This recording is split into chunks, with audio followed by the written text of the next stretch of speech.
Almost सगळ्या ठिकाणी हा गुटखा विकला जातो आणि कंझ्युम केला जातो, ही रिॲलिटी आपण बघतो. मग याच्यावरती पर्याय काय? इन्फोर्समेंट तर चालू आहे, ते आपण आता जास्त स्ट्रिक्ट करत आहोत, तर ते चालूच राहील.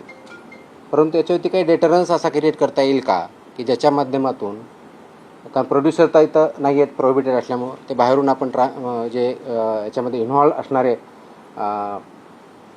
बिझनेसेस आहेत, बिझनेस पर्सन्स आहेत, ट्रान्सपोर्टर्स आहेत, रिटेलर्स, होलसेलर्स, सेलर्स, हे त्याच्यामध्ये इन्व्हॉल्व आहेत. त्या प्रकारचं एक रॅकेट आहे आणि ते जर उद्ध्वस्त करायचं तर आपल्याला खूप मोठ्या प्रमाणात स्ट्रॉंग स्टँड घेणं हे गरजेचं आहे. ह्या निष्कर्षापर्यंत शासन पोहोचलेलं आहे आणि म्हणून मध्ये बऱ्याच वेळेस याच्यावरती डिस्कशन पण झालं की काय केलं पाहिजे. आणि मी इथं जॉईन झाल्यानंतरही याच्यावरती आम्ही विचार केला काय करता येईल, कारण याच्यामध्ये this is a danger to public health आणि म्हणूनच तो आयटम प्रोहिबिट केलेला आहे.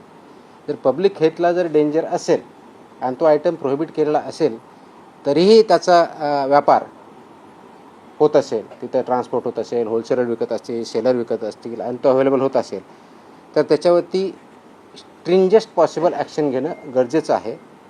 त्या निष्कर्षापर्यंत पोहोचल्यामुळं आज दिनांक 12 जून रोजी मी मोका लावण्याचे आदेश पारित केलेले आहेत. So we have issued the order saying that MCOCA provisions will be, MCOCA कायदा, मकोका ज्याला आपण म्हणतो, Maharashtra control of organise crimes act 1999 हा आम्ही इन्व्होक केलेला आहे.